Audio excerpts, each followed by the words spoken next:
चलो एक मिनट मेरे को फटाक से बता देना, फटाक से बता देना। लास्ट लेक्चर में अपन ने देखा था इंडस्ट्री में भी डिवाइडेड इनटू 3 ब्रॉड कैटेगरी। उसमें था प्राइमरी, सेकेंडरी और टर्शरी। प्राइमरी में 3 थे, दैट इज पहले आपका आ रहा था एग्रीकल्चरल, फिर आपका आ रहा था एक्सट्रैक्ट, और फिर आपका आ रहा था जेनेटिक। ठीक है, एग्रीकल्चर मतलब फार्मिंग वाला, एक्सट्रैक्टिव मतलब जमीन से अगर कोई रॉ मटेरियल आप निकाल रहे हो, ऑयल निकाल रहे हो, उसकी बात कर रहा था। फिर बाद में आया था जेनेटिक। जेनेटिक मतलब होता है जिसको हम मल्टीप्लिकेशंस करते हैं, है ना, जिसके अंदर में आपका एनिमल हस्बेंडरी, मतलब मान लो हाँ एनिमल हस्बेंडरी हो गया, फिशिंग हो गया, उसके अंदर में आता है। सेकेंडरी के अंदर में 2 थे, एक था मैन्युफैक्चरिंग इंडस्ट्री और दूसरा था आपका कंस्ट्रक्शन। कंस्ट्रक्शन के अंदर में मैन्युफैक्चरिंग मतलब क्या है, और रॉ मटेरियल लाना और उससे कोई फिनिश गुड्स बनाना, जिसको इकोनॉमिक्स में बोलते हैं इनपुट आउटपुट। इनपुट मतलब रॉ मटेरियल, आउटपुट मतलब finish goods.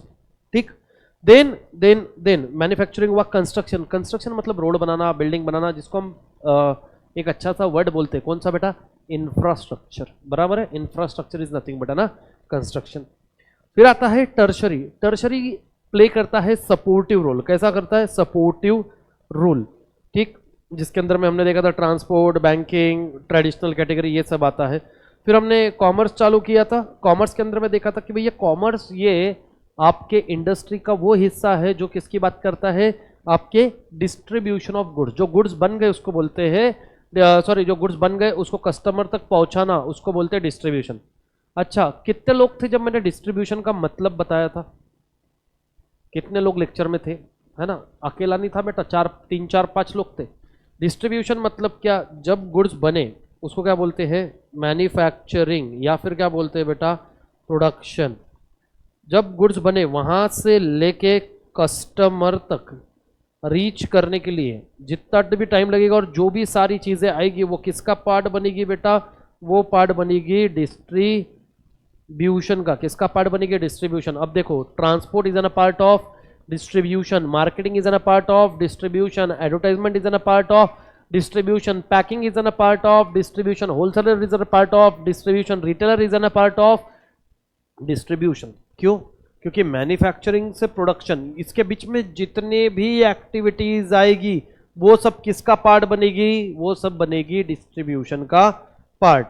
Now trade is further classify as a home trade. आज जो ट्रेड की बात करते हैं अपन, ट्रेड मतलब होता है buying and selling of goods and, बोलो गुड्स एंड, अरे बोलो सर्विसेज, गुड्स एंड। अच्छा, गुड्स का नेचर कैसा,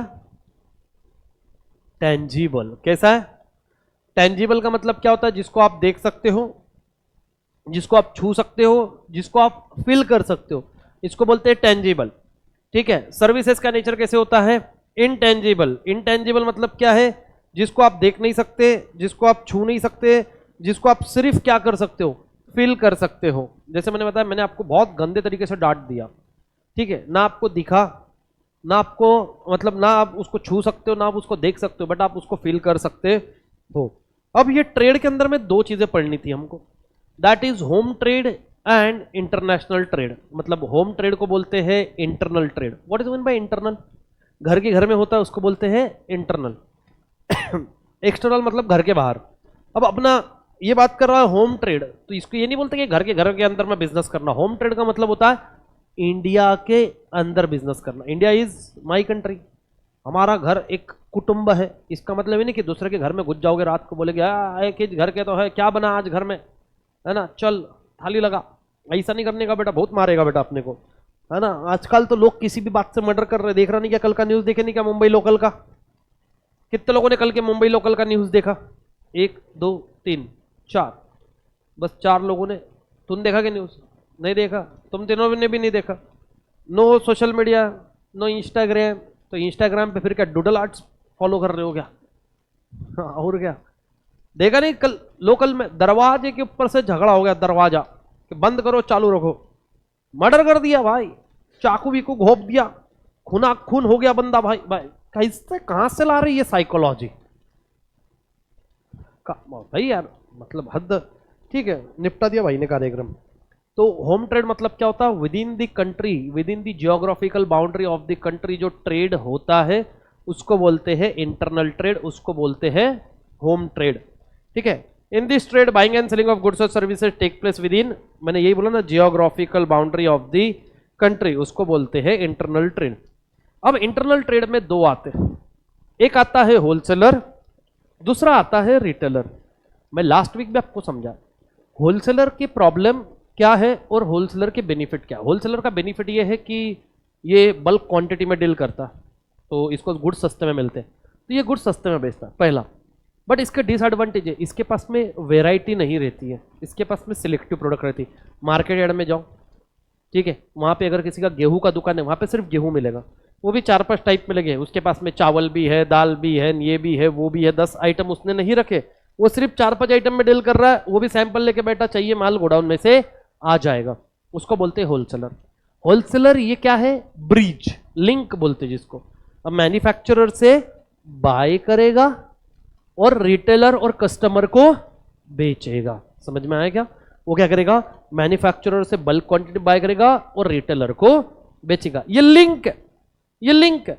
बट अब इसके अंदर में प्रॉब्लम ये है कि ये स्मॉल क्वांटिटी में डील नहीं करता, इसलिए जनरली इसके पास में जो भी बायर्स रहते हैं वो कौन रहते हैं, वो रहते हैं रिटेलर। कौन रहते हैं बेटा, रिटेलर। आप मार्केट यार्ड से गेहूं चावल लाते हो क्या, नहीं है ना, जनरली गेहूं चावल तो ला लेते, सब्जियां कोई मार्केट यार्ड से लाता है क्या, ऐसा 50 किलो 100 किलो नहीं ला रहे, जनरली उनके कस्टमर होते हैं रिटेलर, और वहां पे रिटेल में भी मिलता है अगर गए तो सुबह। रिटेल ट्रेड है ना, रिटेल ट्रेड मतलब होता है कि जो एज पर योर डिमांड आपको गुड्स बेचता है। एज पर योर डिमांड मतलब क्या, 10 रुपए का तेल मिलता है क्या, मिलता। क्या 10 रुपए की शक्कर मिलती है, मिलती है। क्या 5 रुपए की चाय पत्ती मिलेगी, मिलती है। ये इंडिया है सर, इंडिया में ऐसा ग्रुप ऑफ लोग है, पीपल है, जो डेली के वेजेस पे उनकी फैमिली डिपेंड है। डेली का वेजेस समझते हो, रोज कमाएंगे रोज खर्च करेंगे, और उनकी कोई लाखों की कमाई नहीं है, हज़ारों की कमाई नहीं है, कुछ 100 200 500 रुपये मिलते, उसके अंदर में डेली का खर्चा, तो उसके अंदर में एक साथ में वो इतना तो बाय नहीं कर सकता, तो वो बेचारा थोड़ी थोड़ी क्वांटिटी बाय करेगा। रोड के साइड में फुटपाथ पे जो लोग रहते, तुमको क्या लगता कि वो तेल के लीटर में बाय करते होंगे, नहीं, वो थोड़ा थोड़ा तेल लाते, बनाते और आज का गुजारा करते, उनका कल का पता नहीं है ना। तो उनके लिए रिटेलर सबसे बेस्ट है। अब रिटेलर क्या है, लिंक है, किसके बीच में का, ये किससे बाय करता है, होलसेलर से। ये होलसेलर से बाय करेगा, कस्टमर को बेचेगा, समझ में। बट रिटेलर का एक फायदा, क्या फायदा, रिटेलर के पास में वैरायटी ऑफ गुड्स देखने के लिए मिलती। अब देखे, अब आजकल तो लोग बड़े हो गए, महंगे लोग हो गए, लोगों के पास में शैम्पू की बोतल आ गई। पहले पता तुमको शैम्पू कैसे आता था, सैचेट में, है ना, छोटे छोटे पैकेट्स में आता था, आज भी आता है, बट ज़्यादातर लोग अब बोतल परचेस करना प्रीफर करते हैं कि उसमें से लो यूज़ करो, जबकि उसमें कम क्वांटिटी आता है एज कम्पेयर टू सैचेट, है ना। अब सैचेट के अंदर में क्या होता है कि भाई लाया और तुमने यूज़ किया, अब हर किसी की डिमांड अलग है, कोई बोलता क्लिनिक प्लस चाहिए, कोई बोलता डव चाहिए, कोई बोलता वाटिका चाहिए, कोई बाबा का फैन होएगा बोले पतंजलि चाहिए, कोई बोले सनसिल्क चाहिए, कोई बोले हेड एंड शोल्डर चाहिए। क्या रिटेलर के पास में ये सारे शैम्पू मिल जाएगी क्या आपको, सब मिलता है उसके पास, सब सब। देखो ना तुम, सामने से लटके हुए रहते, ये वाला देखो, ये है ना, चिप्स भी देखना उसके पास में वैरायटी है। तो वो कैसे डील करता है बेटा, वैरायटी ऑफ गुड्स के अंदर में डील करता है, समझ में आया क्या। नारियल पानी असर किया क्या मेरे को, है ना, एकदम चिल्ड वाला पी लिया ऊपर से। फॉरेन ट्रेड, मैं सबको मालूम है फॉरेन ट्रेड मतलब क्या है ना, अपने कंट्री से, एक कंट्री से दूसरे कंट्री के बीच में ट्रेड होना, उसको बोलते हैं फॉरेन ट्रेड। मतलब क्या है, इंडिया, अगर इंडिया का और यूएस का, वैसे मैं इटली लिखता तो तुम मेलोडी बोलते, ठीक है, हाँ, यूएस के बीच में अगर कोई ट्रेड हो रहा है तो इसको कौन सा ट्रेड बोलेंगे बेटा, हम इसको बोलेंगे, है ना। अब मान लो इंडिया से गुड्स यूएस गए तो इसको क्या बोलते हैं, एक्सपोर्ट, है ना। और यूएस से गुड्स इंडिया आए तो इंपोर्ट। इंपोर्ट समझा, एक्सपोर्ट समझा। अब मेरे को इंटरपोर्ट कौन बताएगा, पढ़ो देखो और समझ में आया तो बताना। मैं बहुत इजी है, ट्राई करो।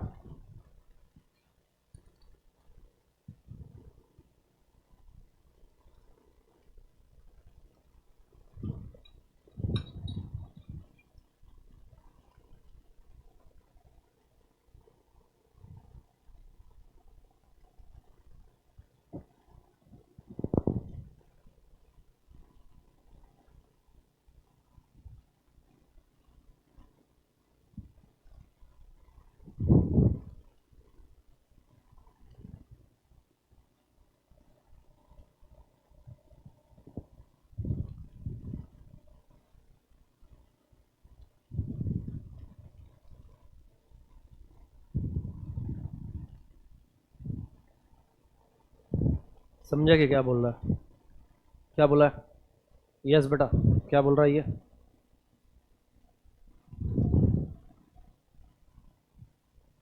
एक कंट्री से बाय करो, दूसरे कंट्री को सेल करो। अब देखो एग्जांपल समझो, है ना। ये कौन सी कंट्री है बेटा? सर ये तो बोले माई कंट्री है ना। वो रशिया बोल रहा, ते होगा लगा, मेरे को सुनाई नहीं देगा। ठीक है राजा, बच्चे तू, ये कौन सा है? अरे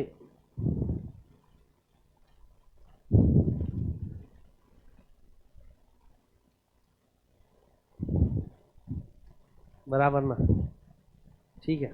हाँ, और बेटा एक और फालतू कंट्री है बेटा,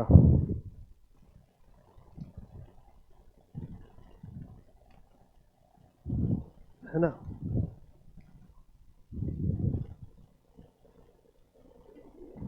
ये क्या है बेटा? ये एक जगह का खड्डा है जहाँ हर कोई जाता है, ठीक है ना। अब सुनो बेटा, अब ये पाकिस्तान है। अब मानो बेटा बीच में तुमको पता होगा कि हमारे सर्जिकल स्ट्राइक कर दिया, पुलवामा अटैक हुआ, ये सब हुआ, तो क्या हो गया था? इंडिया और पाकिस्तान के बीच में क्या होना बंद हो गया बेटा? ट्रेड होना बंद हो गया। ट्रेड मतलब समझते हो? कोई भी चीज ना इधर से उधर जाएगी ना उधर से इधर आएगी, तो इनका बाइंग सेलिंग क्या हो गया? बंद हो गया। मतलब क्या है? हमारे बीच में के कनेक्शंस बंद। अब इसका नुकसान, इसका फायदा किसने उठाया? चाइना ने। क्यों? क्योंकि मान लो कि वहां पे कांदा है, आलू है, गेहूं है, चावल है, ये कहाँ से जाता है बेटा? इंडिया से जाता है ना। सब्जियां भी इंडिया से जाती है, बहुत सारी सब्जियां पाकिस्तान में जाती है, सीरियसली जाती है, तो बहुत सारी चीजें जाती है। अब क्या किया? इसका पूरा फायदा उठाया बेटा ये चाइनीज ने। कैसा फायदा उठा? इसने क्या किया? वही गुड्स इंडिया से इंपोर्ट किए। क्या किए? इंपोर्ट। और वही गुड्स का पैकिंग चेंज करके, लेबलिंग चेंज करके, मान लो कि उसने बल्क क्वांटिटी में लिया, उसको छोटे छोटे पैकेट बनाया और किसको बेचा बेटा? अपने, हाँ, इंडिया से गुड्स लिया, है ना, चाइना ने, और पाकिस्तान को गुड्स बेचा। और इसको क्या बोलते हैं? एक्सपोर्ट। बट ये पूरी प्रोसेस, एक कंट्री से इंपोर्ट करना, दूसरे कंट्री को एक्सपोर्ट करना, इसको क्या बोलते हैं बेटा? इंटरपोर्ट। क्या बोलते हैं बेटा? इंटरपोर्ट। क्या बोलते हैं? इंटरपोर्ट। इंटरपोर्ट क्या होता है?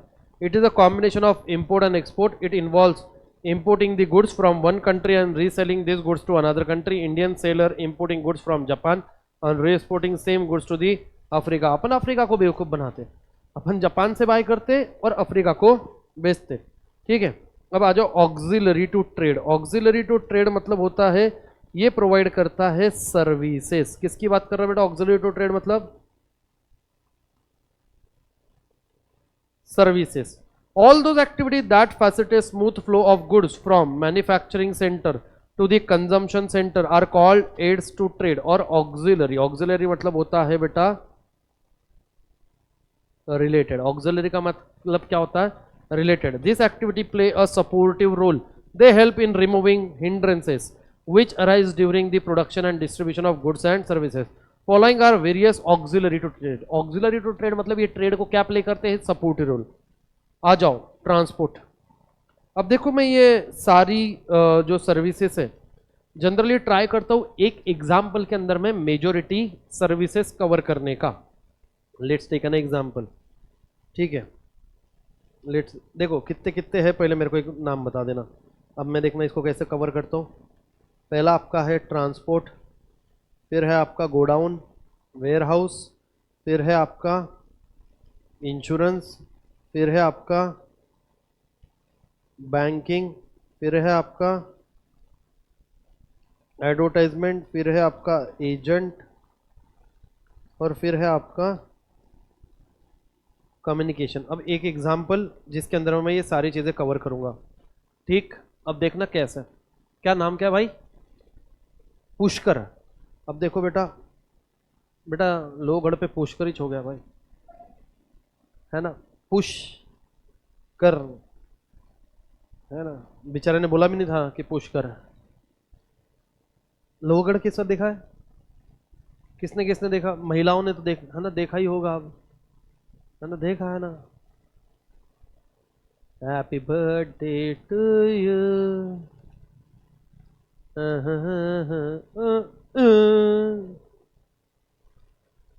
आया रिटर्न गिफ्ट, फैमिली को मिल गया, ठीक है, जो भी हो भाई, लफड़े से लफड़े क्या बोलने का। अब मान लो पुष्कर भाई है,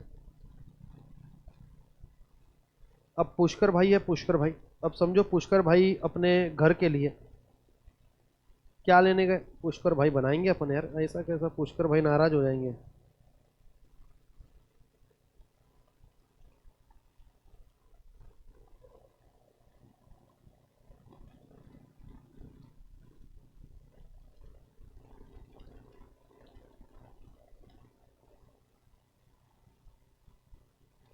आहा, क्या बढ़िया, देखो रे तुम, मैच हो रहा है ना पुष्कर, अबे मेरा टैलेंट है भाई। अबे पुष्कर अपने घर के लिए क्या लेने गया बेटा, टीवी लेने गया, ठीक है, मान लो उसने नया घर वीर बनाया, वो टीवी लेने गया। अब टीवी लेने गया तो कहाँ गया बेटा, ये गया विजय सेल्स में। अरे अब पुणे में रहते तो विजय सेल्स सबको पता होगा, है ना, पहले पूछ करते को पता है ना, विजय सेल्स एक इलेक्ट्रॉनिक शोरूम है, हाँ जिसको नहीं पता है वहाँ पे सारी चीज़ें मिलते हैं। अब ये पेट एरिया में रहते तो सबको मालूम है। तो पुष्कर गया विजय सेल्स में और बोला भाई मेरे को टीवी लेने का। बोले बताइए सर आपकी क्या रिक्वायरमेंट है। बोले कुछ नहीं, बोले ज़्यादा बड़ा टीवी नहीं चाहिए, छोटा ही चाहिए, 80 इंचेस का टीवी चाहिए। बोले कितने का चाहिए, 80 inches. Do you know 80 inches कितना होता है, ये यहाँ पे जो लगा हुआ ये कितना है बेटा, है ना, ये आई थिंक सो 55 है, ठीक है, इससे 65 आता है इतना, और ये इस तरीके से कैलकुलेट करते हैं, वो कॉर्नर से लेके ये कॉर्नर, है ना, ऐसा लंबाई में नहीं, तो 80 इंचेस अराउंड इतना आएगा, मस्त हाइट में भी बड़ा। ऐसा टीवी चाहिए था भाई को, मजे, है ना, क्योंकि भाई को बड़ी स्क्रीन पे पिक्चर देखने में मजा आता। पिक्चर बोला नालायक आदमी, हाँ रशिया वाले तू तो पहला सुधर, है ना। अब समझो भाई, समझो तो क्या हुआ, इसने मस्त से गया टीवी वीवी देखा। अब देखो मैं ये एग्जाम्पल इसलिए लिया क्योंकि ये एग्जाम्पल तुमको बहुत इजीली समझ में आ जाएगा। अब विजय सेल्स में जाते तो वो क्या तुम्हारे को बॉक्स में से टीवी निकाल कर लगा के दिखाता है क्या, बोलो हाँ या ना। वो कहाँ का टीवी दिखाता है, डिस्प्ले का, बराबर है क्या नहीं। बोलेगा सर ये देखो ये टीवी है सर, इसका ये फीचर है, वो फीचर है, फलाना है, ढिमकाना है, टिमकाना है। वो बोला ये वाला नहीं चाहिए बोले अपने को। अभी वो लेटेस्ट मैंने क्या देखा, एडवर्टाइजमेंट देखा, वो एडवर्टाइजमेंट में बताते वो फ्लेक्सिबल टीवी रहता है, ऐसा ऐसा उसको कुछ भी कर सकते, कर्व है कर्व, ठीक है ना। अरे सुनो ना, वो कौन सा टीवी लेने के लिए गया, क्या देख के टीवी लेने को गया, एडवर्टाइजमेंट। क्या लेने को गया बेटा, एडवर्टाइजमेंट। तो क्या यहाँ पे एडवर्टाइजमेंट वाला एक फंक्शन कवर हो रहा है क्या, हाँ, एडवर्टाइजमेंट से वो क्या हुआ, इन्फ्लुएंस, है ना। अरे तुम जितने भी कोल्ड ड्रिंक विल्ड ड्रिंक पीते एडवर्टाइजमेंट देख के ही पी रहे हो। तुम जितने सोप यूज करते हो, कितने, किसी कोई डर्मेटोलॉजिस्ट के पास में कभी गया है, dermatologist is nothing but skin के डॉक्टर के पास गया है कोई, तुम्हारे घर में से कोई गया होगा तो पूछना। जैसे डॉक्टर के पास में जाओगे पहला शब्द क्या बोलेगा, जो भी सोप यूज करते हो बंद करो, फेंक दो उठा के, सिर्फ पानी से मुंह धो, सीरियसली बोलेगा, पानी से मुंह धो लो वो चलेगा, इतने गंदे सोप है बोले ये केमिकल वाले, इससे आपका चेहरा खराब हो रहा। अपन टेंशन में आई चगावत, इतने दिन से यही न्यूज देख देख के तो लिया भाई, फिर कौन सा लू, वो ऐसा सोप कुछ लिख के देंगे जो तुम्हारे को मालूम में नहीं है क्या है, मेडिकल पे मिलेगा वो, ठीक है ना। अब ये भाई गया मस्त से टीवी का एडवर्टाइजमेंट देख के और बोला मेरे को ऐसा ऐसा टीवी चाहिए, 80 इंचेस का टीवी, ठीक है भाई, छोटी मोटी बात नहीं है। तो अब मानो तुम्हारे घर का कुछ नहीं जा रहा, तो विजय सेल्स वाले के सेल्समैन ने बोला यस सर ये टीवी इतने का, ऐसा ऐसा ऐसा। इसने पूछा पुष्कर ने कितने का, बोले ज़्यादा नहीं, 1,80,000 का, ठीक है ना, 1,80,000 का, लेटेस्ट मॉडल है ना भाई, टच स्क्रीन है, टच स्क्रीन, ठीक है, मतलब इसको अंदर में तुम हीरोइन को दूर भी कर सकते हैं, नाचते नाचते हीरो हीरोइन दूर दूर नाचेंगे, ठीक है ना, अलग फीचर्स है, बस ज़्यादा फीचर्स नहीं जो तुम सोच रहे कि अगर मैं ऐसा करके रिमूव करूँ, ऐसा ऐसा नूरा फती इधर इधर ही, हाय गर्मी, हाय गर्मी, नहीं बेटा नहीं, इतने फीचर्स नहीं आए बेटा, इतने फीचर्स नहीं आए। 1,00,000 है ना, हाँ 1,80,000 का बेटा टीवी। तो फिर उसने बोला कि क्या बात कर रहे, पुष्कर बोला ये थोड़ा ज़्यादा हो गया, इतने का अपना बजट नहीं है। बोले सर टेंशन मत लो आप, बोले सिर्फ अभी 20,000 रुपये का पेमेंट करो और टीवी आपका। ये बोले ये क्या स्कीम है, तो बोले सर हाँ आपको क्या मिलेगा, EMI, और जिसको बोलते ना, तुमने कितनी बार देखा 0% डाउन पेमेंट, 0% डाउन पेमेंट मतलब 1 रुपया भी डाउन पेमेंट देना, टीवी लेके जाओ सिर्फ EMI भरो। और बोले कि आपको महीने का EMI भरना है, एग्जाम्पल लो तुम्हारे घर का क्या जा रहा, 10,000 रुपये का आपको EMI भरने का है सर महीने का, टेंशन नहीं लेने का, आपको कोई भी एक्स्ट्रा पैसे नहीं लगेंगे। सर बोले वो एक्स्ट्रा पैसे कैसे नहीं लगेंगे? देखो अब रिमेनिंग कितना है, एक 80 में से 20 दे दिया, बचा 160, तो इसको कितने महीने देना पड़ेगा? 16 मंथ, 10-10 हजार रुपए, रिमेनिंग 160। बोले आपको 1 रुपये एक्स्ट्रा देना चलेगा ना यार? अरे 1,80,000 एक साथ में देने से अच्छा इंस्टॉलमेंट में दो। वो बोला बढ़िया है तो करवा दो। अब ईएमआई सर्विस आई, मतलब कौन सी सर्विस आई? अब वो जो पैसा दिया टीवी के लिए वो किसने दिया? बैंक ने दिया। तुमको क्या लग रहा ईएमआई मतलब क्या है कि तुम जो 10-10 हजार रुपए भरोगे वो तुम शोरूम को भरते हो क्या? नहीं, पूरा पैसा बैंक ने शोरूम वाले को दे दिया है तुम्हारे ऊपर का।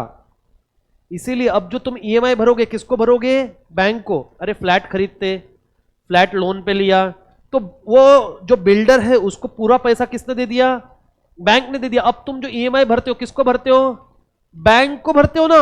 क्या बिल्डर के ऑफिस जाके भरते हो क्या? ए बिल्डर ले, ए बिल्डर, बोलेगा येड़ा ही करे, मेरे को मेरा पैसा मिल गया, बैंक को टाइम टाइम से भर। सीधी बात है, आप जब तक के सारे पेमेंट नहीं कर देते, सारे ईएमआई नहीं भर देते, आप फ्लैट के ओनर नहीं बनते हो। बोले क्या बात कर रहे हो सर, मैं तो फ्लैट में रह रहा हूं, वहां पे नाम लिखा हुआ है मेरा।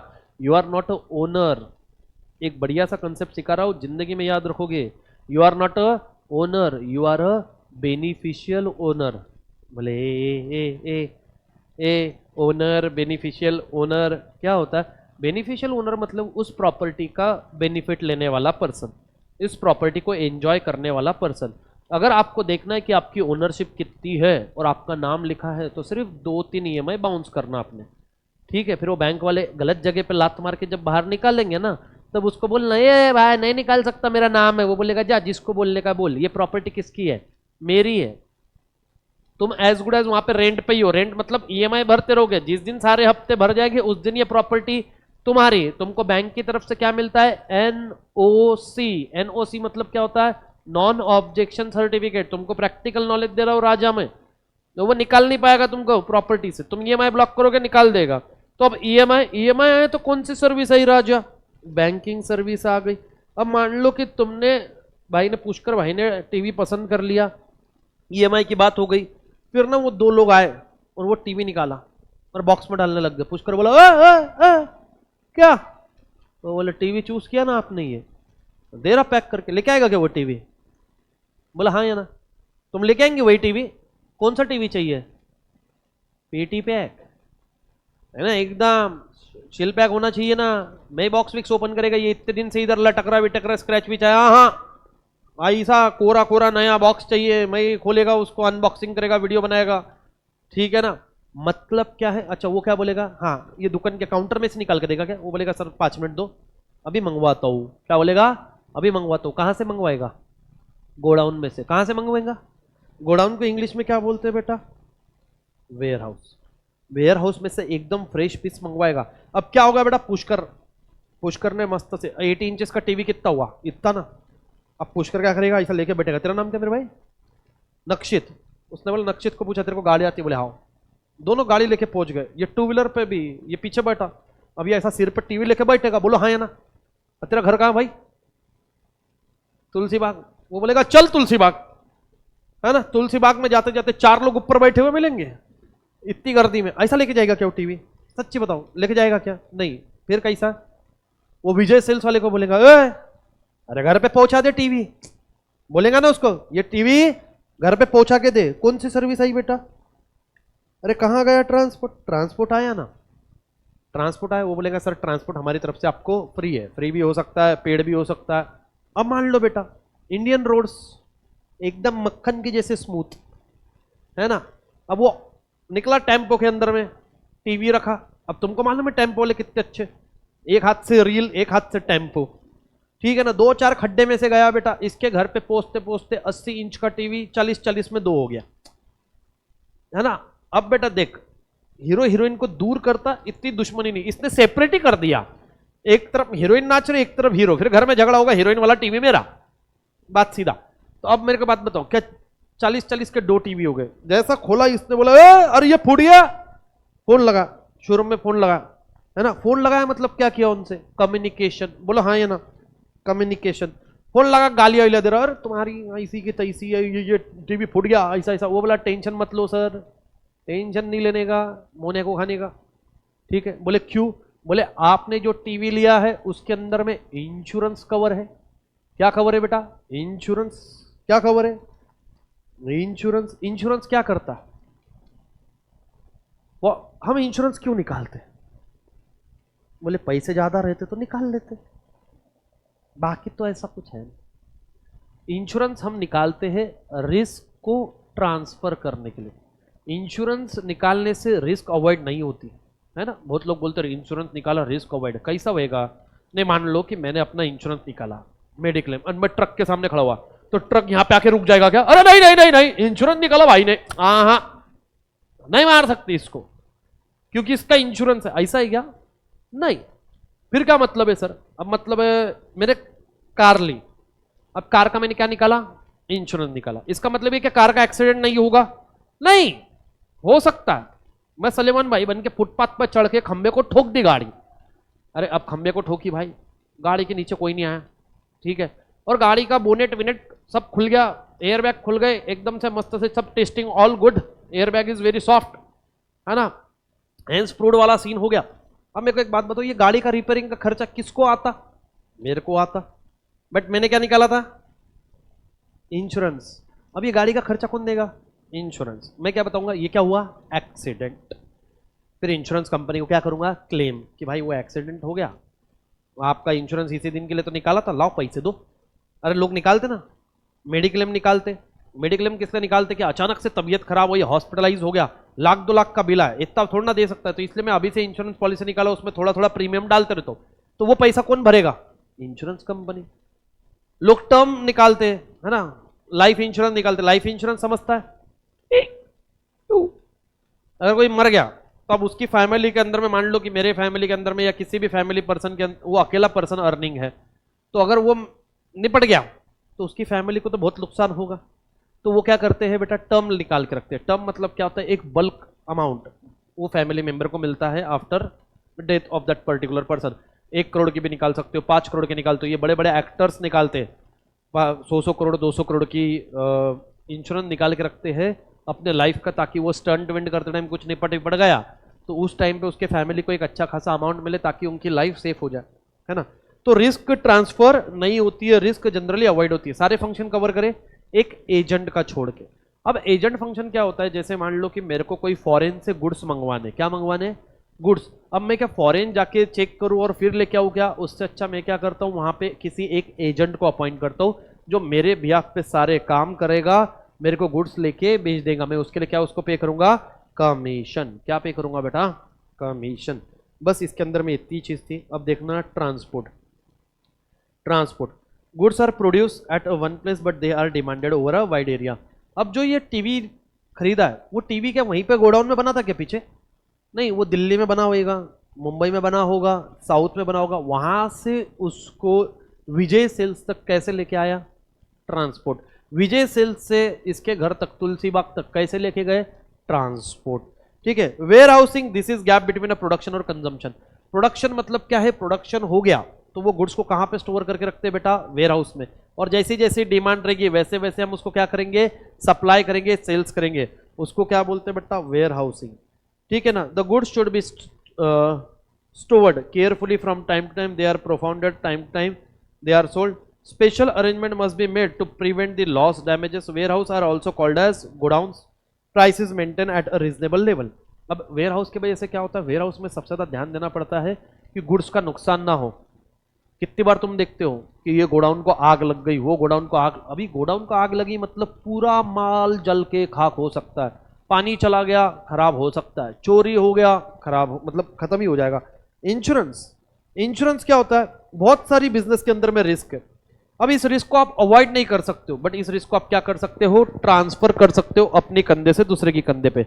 The goods may be destroy while in the production process और in transit due to accident or in storage due to fine or theft. The businessman would like to cover the risk. Insurance companies come to their rescue. They undertake the compensate the loss suffered due to such risk. Insurance company क्या करता है मालूम है क्या? Indemnify करता है, ये शब्द आज सीख लेना, ठीक है। क्या करता है बेटा? Indemnify. What is mean by indemnify?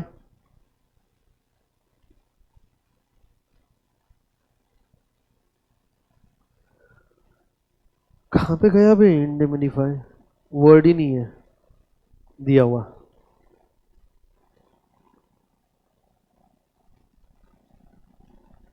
Indemnify देखो तो एक बार चेक करो चैट जीपीटी गूगल पे, इंडेमनीफाई मतलब क्या होता है?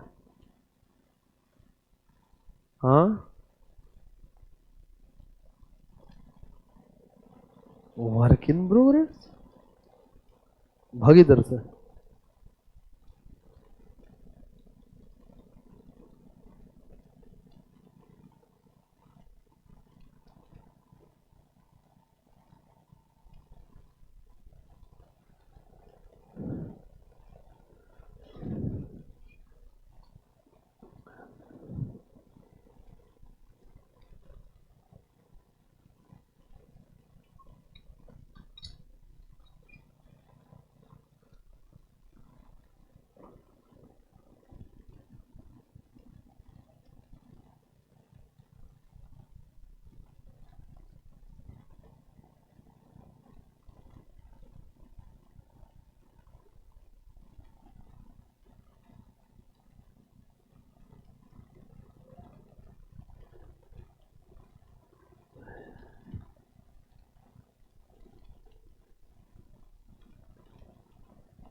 क्या बोले?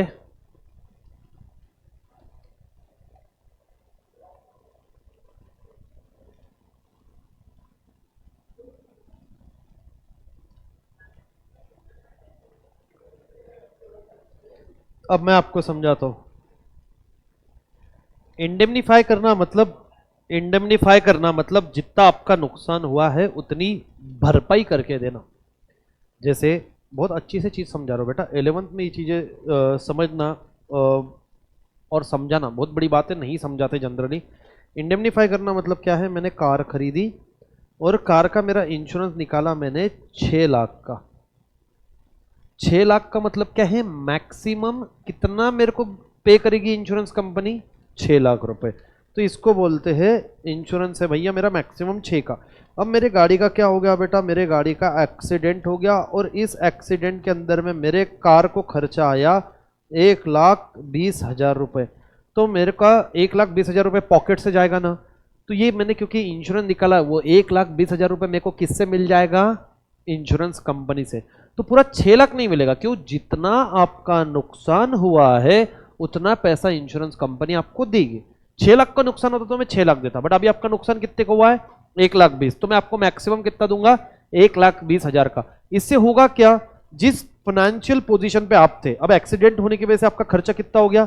1,20,000। तो आपका बैलेंस कम हो गया ना 1,20,000 से, तो वो आपको वापस 1,20,000 दे देगी। तो वापस आप जिस पोजीशन पे थे उस पोजीशन पे आ गए। इसको बोलते हैं इंडेमनीफाई करना। जितना आपका नुकसान होगा उतना भर के देना। ये कौन करता है बेटा? Insurance company. इंश्योरेंस हम निकालते हैं रिस्क को ट्रांसफर करने से। अगर इंश्योरेंस नहीं होता, कार का एक्सीडेंट होता, तो वो रिस्क मेरी थी, वो खर्चा कौन करेगा? मैं करूंगा। कितने का? 1,20,000 का। क्योंकि मैंने इंश्योरेंस निकाला, अब वो खर्चा किसका हो गया? Insurance company. देन बैंकिंग हो गया बेटा, बैंकिंग हो गया, बैंकिंग हो गया। देन आता है बेटा advertising. Advertising can effective aid in selling the goods. The producer communicate all information about the goods और services to create a strong. झूठ। मैं गया बेटा म्याऊं, आऊं आऊं है, और तुम्हारा आ गया, आ गया। मैं तो रिकॉर्ड कर रहा हूं, तुम्हारे लिए तो आ गया। अच्छा ठीक, कर लूंगा, कोई बात नहीं। ठीक, कोई बात नहीं। 5 मिनट नहीं, इंटरनेट ही नहीं ना, कैसे डालो फोन? नहीं इधर पकड़ता ना, इधर नहीं रेंज आता, नीचे आता। ऊपर आने के बाद में ध्यान आया, बेचारे उम्मीद में है कि तुम्हारा लेक्चर होगा, अभी मेरा मैसेज ही नहीं जा पा रहा है, कुछ नहीं जा पा रहा, कैसा करो? ठीक है ना, अभी कर लो आप रुद्र को बोलो ना, अभी आ गया तो डाल देगा। सुनो गाइस, जब तक के एडवर्टाइजिंग इंडिया के अंदर में देखो, एडवर्टाइजमेंट का मतलब होता है अपने प्रोडक्ट की इंफॉर्मेशन देना, मतलब मेरा प्रोडक्ट दूसरे प्रोडक्ट से क्यों डिफरेंट है और आपने मेरा प्रोडक्ट क्यों खरीदना चाहिए, ये जो हम बताते इसका मतलब होता है एडवर्टाइजमेंट। बट इंडिया के अंदर में एडवर्टाइजमेंट अलग ही लेवल का चल रहा है। एडवर्टाइजमेंट के अंदर में इंफॉर्मेशन कुछ मिल ही नहीं रही है, ये हवले चाले सिखा रहे हैं अपने को। स्लाइस का ऐड देखा है तुमने? कौन सा वाला? अरे वो कैटरीना कैफ वाला, कैटरीना देखा तुमने? कैटरीना कैफ इतनी गरीब है कि स्लाइस खरीद नहीं सकती है, खरीद सकती है, फिर भी इन्होंने एडवर्टाइजमेंट कैसी बनाई, वो बोतल का एक बूंद के लिए रुकी हुई है, वो नहीं रुका है, सब रुके हुए। अरे बाबा, स्लाइस माजा वाले तो एक स्टेप और आगे निकले, देखा माजा का ऐड? डायरेक्ट बोतल खा रहे वो, है ना, डायरेक्ट मैंगो समझ के क्या खा रहे, बोतल खा रहे। फिर थम्सअप वाले उससे और 4 कदम आगे निकले, वो 15-20 रुपए की कांच की बोतल आती है, वो मतलब चलो 25 रुपए 30 रुपए की, उसके लिए कि नहीं उनके ऊपर में फायरिंग हो रही है, इधर से भग रहा उधर से भग रहा है, वो हॉट एयर बलून में कूदता है, उस एयर बलून के अंदर में गोल्ड का वो एक ऐसा रहता कुछ तो एक स्टैचू विचू रहता जिसकी करोड़ों की कीमत रहती है। अभी रणवीर सिंह ने करी वो ऐड, वो बोलता मेरे को वो नहीं चाहिए, फिर थम्सअप येड़ा ही क्या, मतलब तू इतना उछल कूद किया, लाखों की चीज तेरे सामने, वो नहीं चाहिए, थम्सअप चाहिए, थम्सअप। फिर तुमने एक और ऐड देखी होगी, ठीक है, माउंटेन ड्यू, डर के आगे सब छोड़ो, सब छोड़ो, मेरे को एक सिंपल सवाल का जवाब दो, कौन कर रहा है उसकी एडवर्टाइजमेंट? कौन? ऋतिक रोशन। अब ऋतिक रोशन का ऐसा ऐसा आया उड़ता और बीच में इतना सा बेट रहता, मतलब ऐसा, उस पे जाके उसकी गाड़ी रुकती, नहीं देखी क्या तुमने? जाके चेक करना आज, है ना, और फिर बोलता डर के आगे जीत। भाई भाई भाई भाई इनकम्प्लीट है, वापिस आके दिखा, क्योंकि तो बीच में वहां पे गाड़ी पलटाने की जगह नहीं, कैसे आएगा? डर के आगे जीत है, हाँ?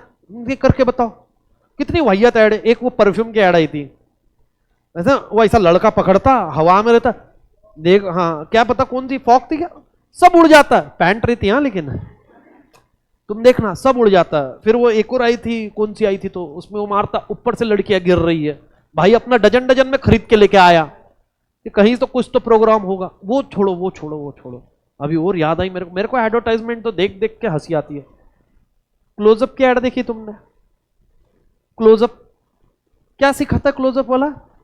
कि ब्रश करके निकलो, कोई भी लड़की दिखे हा, यही करता ना, और फिर बोलो पास आओ पास आओ मेरी रखो। अरे भाई कितना मारेगी वो लड़की? नहीं देखी तुमने ऐड?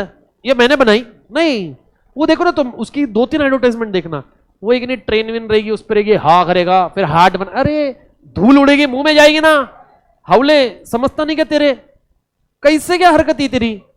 अच्छा ये छोड़ो ये छोड़ो छोड़ो, एक और आया एक और आया एक और आया, ठीक है, इन पे केस होना चाहिए, ये लड़कियां छेड़ना सिखा रहे हैं। Dairy milk, close your eyes,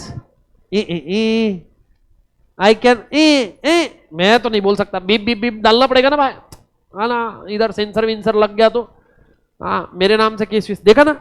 अब उसके लिरिक्स क्या है मेरे को नहीं मालूम, ठीक है, क्या बता रहे हो तुम ये कैडबरी के बहाने। फिर वो बस स्टॉप पे लड़की खड़ी रहती है, बोलते मैं एक कैडबरी का टुकड़ा ले लूं, बोलते क्यों, बोले मेरे मम्मी ने बोला है कुछ अच्छा काम करने के पहले मीठा हो जाए। हवले घर से दही खा के आता ना, दही चक्कर, इधर काय को उसके इसमें मुंह मार रहा। हाँ बेटा, दाने दाने में केसर का दम, कौन सा बेटा? विमल पान मसाला, दाने दाने में केसर का दम, ठीक है। फिर मेरे घर में मेहमान आए तो केसर की जगह पे अभी देते सबको विमल, लो खाओ, मारो पिचकारी बैठा बैठा। अभी तुमको पता है महाराष्ट्र के अंदर में जो हमारे आईएएस ऑफिसर है, फूड के जो हेड है ना, कौन है, मुंडे जी, अभी एक्शंस ले रहे, गुटखा बैन, फिर ये क्या है, विमल क्या है, बोलो सर, दाने दाने में केसर का दम। सर आपको हमारे बच्चों की तरफ से क्वेश्चन है, सबने बच्चों ने अपनी अपनी फेवरेट एडवर्टाइजमेंट बताई, आप थोड़े बच्चों को बताएं, ऐसी वाली एडवर्टाइजमेंट बताना, कौन सी आपको कौन सी ऐड अच्छी लगती है टीवी पे, जिसको देख के मजा ही आ जाता है, बच्चों को बताएं, ऐसी बताना। मूव थोड़ा सा ठीक से बोलो, मेरा वो वी के जगह पे ईडी फॉर्म लग गया ना एक आधा, मूव तो क्या उसमें अच्छा लगा आपको, क्या है tagline?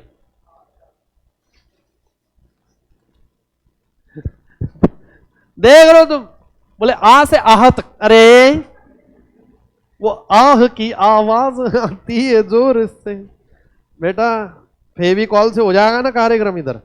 Mercantile agent, mercantile agent जब आप यहां से बैठे बैठे, जैसे अभी हम फ्लैट बुक करते, हम फ्लैट खरीदते, तो हम क्या करते बेटा, एजेंट के थ्रू आउट हम फाइंड आउट करते, क्या उसको बोलते हैं मर्केंटाइल एजेंट, वो उसको हमको क्या पे करना पड़ता है, कमीशन पे करना पड़ता है। कम्युनिकेशन है ना, जैसे आज नहीं हो पाया कम्युनिकेशन, मैसेज नहीं गया, लैक ऑफ कम्युनिकेशन।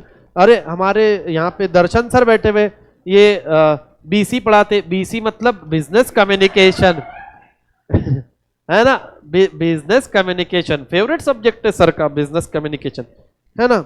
ये मेरे को कुछ तो ये बताते, बोले इशारों में भी बातें होती है, फिर कैसे कैसे इशारे इन्होंने मेरे को सिखाए, ठीक है ना। तो चलो, अरे अभी भी एक अभी एक रील आई है रे, मैंने नेट चालू किया ना, उसमें दिखी है, रुको तुम्हारे को, है ना, अभी उसमें वैसे ऑडियो भी है, डाल दी ना तुमने वो रील अभी? हाँ आया तो सही यार, ठीक है, मोहित रोहरा ने किया।